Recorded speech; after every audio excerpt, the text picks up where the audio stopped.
Assalamualaikum warahmatullahi wabarakatuh. Jumpa lagi dalam channel YouTube The Gumelar.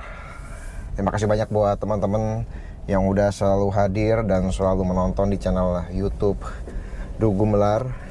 Baik buat teman-teman semua, saat ini ada yang sedang heboh nih ya, bahwa ada orang yang memelihara landak karena ketidaktahuannya, lalu dia akan divonis dengan tuntutan jaksa 5 tahun. Berarti diambil tuntutan maksimumnya ya, 5 tahun penjara dan juga denda maksimal 100 juta. Walaupun nanti hakim yang memutuskan berapa hukuman yang akan diterima dan berapa denda yang akan dikeluarkan. Walaupun ini adalah masih memakai peraturan yang lama. Beberapa hari ini juga ada yang memelihara ikan aligator gar, kemudian divonis, ini sudah divonis di penjara 5 bulan, lalu kena denda 5 juta atau subsidiar hukuman 1 bulan penjara. Saya pribadi sebagai masyarakat awam nggak tahu bahwa ini adalah ikan yang dilarang, hewan yang dilarang, dan kalau kita memeliharanya akan dipenjara. Ini sungguh sangat gimana ya? Sangat dilema, dan bisa menjadi sebuah keresahan di masyarakat mulai hari ini dan ke depannya. Sebagai masyarakat umum yang tentunya memiliki hati nurani, saya ingin berbicara sedikit mengenai pembahasan ini. Memang di Indonesia ini adalah negara hukum, dan semua sudah diatur sedemikian rupa.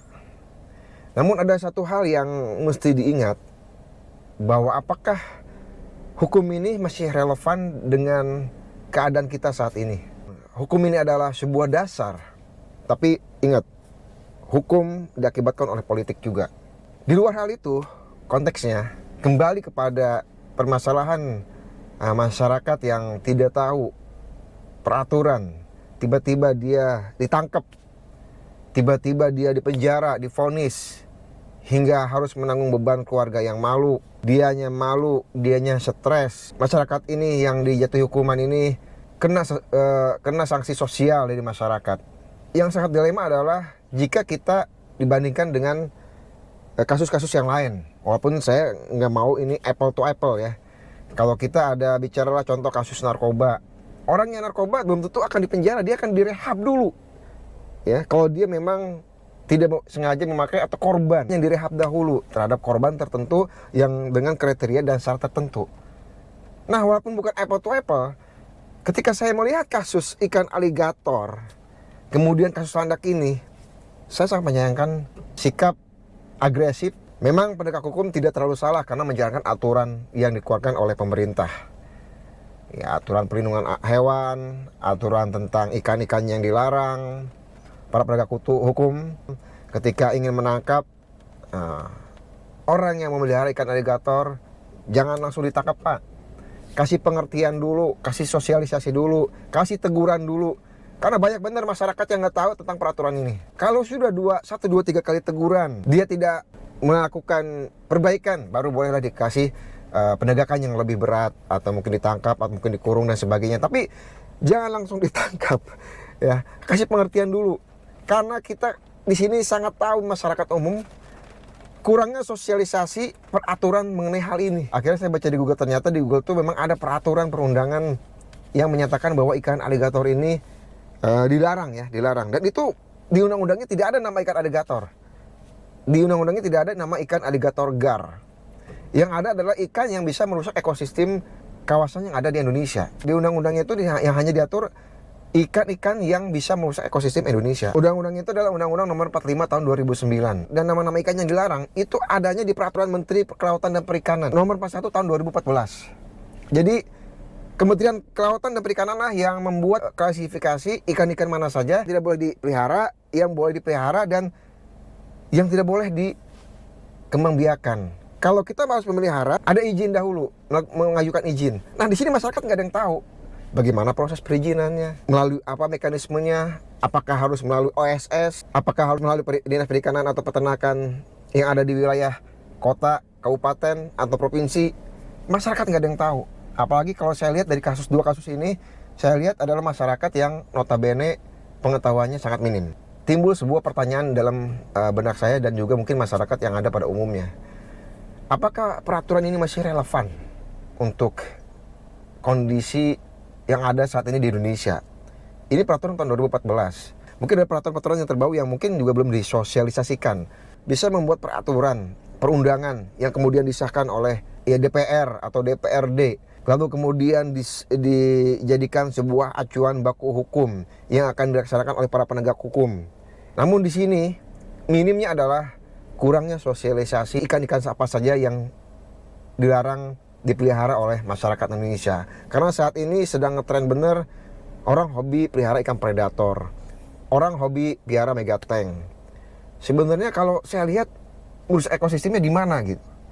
Justru mereka dulu membudidayakan, memelihara hewan-hewan yang langka itu disimpan, dipelihara dengan dasar atas hobi, di luar konotasi jual beli ya. Dalam arti bahwa di sini ada upaya untuk menjaga kelestariannya dan menghindari kepunahannya. Kalau toh memang itu adalah ikan yang dilarang, ya kita harus memberikan sosialisasi bahwa kalau masyarakat ingin memelihara ikan ini, Anda harus laporan ke kemana.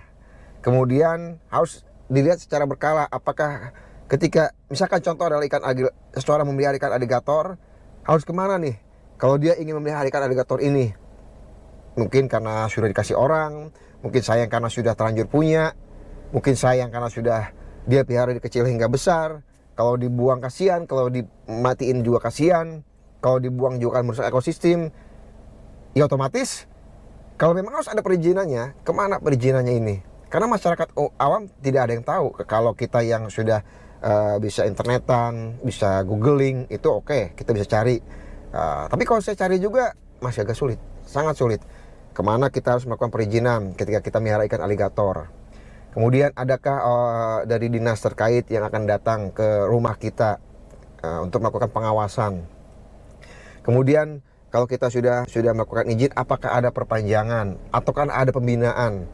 Biasanya di sini adalah tugas-tugas dari membuat regulasi. Harusnya berkoordinasi dahulu sebelum melakukan tindakan agresif, menahan atau menangkap orang-orang yang memelihara ikan yang dilarang. Jadi jangan samakan orang yang memelihara dengan pencuri. Jangan samakan orang yang memelihara itu dengan pembunuh. Jangan disamakan orang yang memelihara ikan itu dengan pemerkosa dan sebagainya. Itu konotasinya itu gimana ya? Jauh. Ini akan menimbulkan keresahan bagi masyarakat. Yang akhirnya akan menimbulkan bahwa ini peraturan sudah nggak relevan. Karena kurangnya sosialisasi, edukasi. Alangkah baiknya masyarakat yang memelihara ikan yang dilarang tuh disamperin, ditegur, diberikan edukasi. Apakah mau melihara atau mau dimatikan atau mau dikasih ke tempat-tempat yang ada perizinannya untuk bahan edukasi masyarakat lainnya. Kalau memang mau dipelihara, dikasih tahu cara perizinannya. Kalau memang tidak mau dipelihara, disita ikannya, diambil atau dimatikan. Jangan langsung ditangkap, Pak. Jangan langsung ditangkap. Jadi ini nih, kenapa dikatakan tumpul ke atas, tajam ke bawah? Ya ini orang yang benar-benar tidak tahu apa-apa dikasih hukuman yang maksimal. Toh ketika memberikan tuntutan, ya silakan saja sih maksimal, tapi lihat dulu kronologis si masyarakat ini.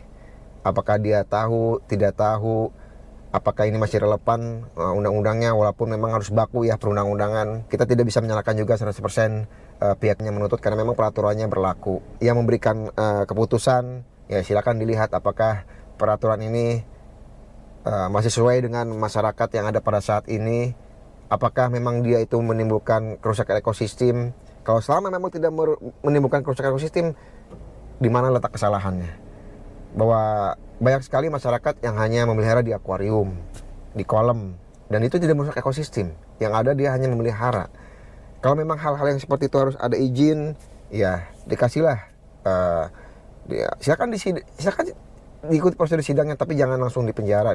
Dikasih konsekuensi wajib lapor lah, dikasih rehabilitasi dengan sistem edukasi yang bertahap, sehingga jadi masyarakat nanti akan tahu efek daripada kita memelihara ikan ini, konsekuensinya apa, prosedurnya bagaimana.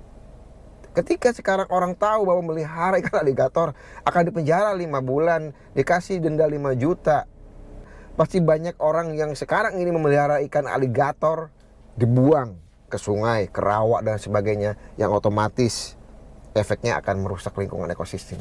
Bagus menegakkan hukum, peraturan, tapi terlalu agresif. Harusnya kita preventif dan persuasif. Dan mengenai peraturan Menteri Kelautan, apakah masih relevan ikan-ikan ini dikatakan ikan-ikan yang memang merusak ekosistem? Selama dia dipelihara di bawah pengawasan dinas terkait atau instansi terkait, itu silakan. Kalau memang dia belum ada izin dan juga belum melaporkan, dikasihlah sanksi yang tidak terlalu berat. Yang dijelaskan hanyalah hukuman maksimal. Tidak ada hukuman edukasi, hukuman sosialisasi, hukuman pengawasan, hukuman kedisiplinan dan sebagainya. Tidak ada itu di situ aturannya. Beda dengan narkoba yang kalau dia hanya korban pemakai ya direhab, tidak usah dipenjara. Back to basic, bukan apple to apple. Tapi di sini cara hati nurani orang memelihara, memberikan makan makhluk hidup.